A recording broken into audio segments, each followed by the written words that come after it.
Hi friends, Assalamu alaikum. Welcome back to Zaasha Tasty World. ഇന്ന് ഞാൻ ഇവിടെ ഒരു സ്വീറ്റ് കട്ട്ലേറ്റിൻ്റെ റെസിപ്പിയുമായിട്ടാണ് വന്നിട്ടുള്ളത്.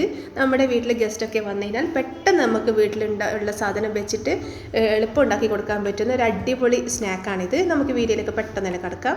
ഞാനിത് ഇതുപോലെ 5 പഴം തൊലി കളഞ്ഞ് എടുത്ത് വെച്ചിട്ടുണ്ട്. ഇനി ഇതൊരു ചെറിയ ചെറിയ പീസസ് ആയിട്ട് നമുക്ക് മുറിച്ചിട്ട് വെക്കണം. ഇപ്പോൾ ഞാൻ എല്ലാം ചെറിയ പീസായിട്ട് മുറിച്ച് വെച്ചിട്ടുണ്ട്. ഇനി ഇതിലേക്ക് 1 കപ്പ് തേങ്ങയും കൂടി ആവശ്യമുണ്ട്.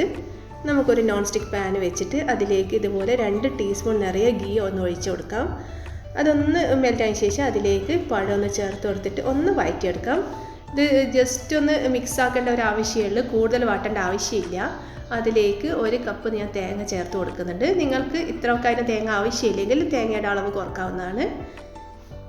ഒന്ന് മിക്സ് ആയതിന് ശേഷം അതിലേക്ക് 4 ടീസ്പൂൺ പഞ്ചസാരയും കൂടി ചേർത്ത് കൊടുക്കുന്നുണ്ട്.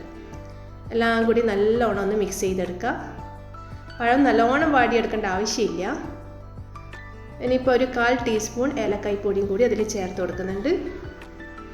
ഇപ്പോൾ പഴം നല്ലോണം ഇതെല്ലാം മിക്സ് ആക്കിയിട്ട് ഒന്ന് ഇതുപോലെ ഒന്ന് ഉടച്ചെടുക്കണം, അത്രേ ആവശ്യമുള്ളൂ. ഇതിപ്പോൾ ഞാൻ എല്ലാം കൂടി മിക്സ് ആയിട്ട് അതൊന്ന് പ്ലേറ്റിലേക്ക് മാറ്റിയെടുക്കുന്നുണ്ട്.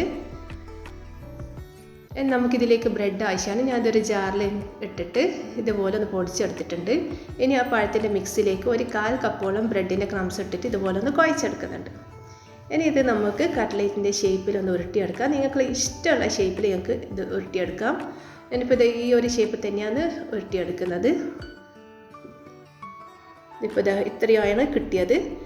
നമുക്കൊരു മുട്ട ഒരു ബൗളിലിട്ടിട്ട് ഇതുപോലെ ഒന്ന് കലക്കിയെടുക്കാം. ഇനി ആ മുട്ടയുടെ മിക്സിലേക്ക് മുക്കി ബ്രെഡ് ക്രംസിൽ മുക്കിയിട്ട് ഇതൊന്ന് ഫ്രൈ ചെയ്തെടുക്കണം. ഇത്രേ പണിയുള്ളൂ ഇതിന്. ഇതുപോലെ ഒരു ചീനച്ചട്ടി വെച്ച് ആവശ്യത്തിന് എണ്ണ ഒഴിച്ച് ഇതൊന്ന് ഫ്രൈ ചെയ്തെടുക്കാം. മീഡിയം ഫ്ലെയിമിൽ തന്നെ നമുക്കിത് പൊരിച്ചെടുക്കാം. പെട്ടെന്ന് തന്നെ ഇത് ആയി കിട്ടുന്നുണ്ട്. നല്ല ക്രഞ്ചി ആയിട്ടുള്ള നല്ല ക്രിസ്പി ആയിട്ടുള്ള കിഡിലെ സ്നാക്കാണിത്. നിങ്ങൾക്ക് എന്തായാലും ഇഷ്ടപ്പെടും, കാരണം ഗസ്റ്റൊക്കെ വന്നാൽ പെട്ടെന്ന് തന്നെ ഇത് ചെയ്തെടുക്കാൻ പറ്റുന്നുണ്ട്. നിങ്ങൾക്ക് എൻ്റെ വീഡിയോ ഇഷ്ടമായെങ്കിൽ ലൈക്ക് ചെയ്യുക, കമൻറ്റ് ചെയ്യുക.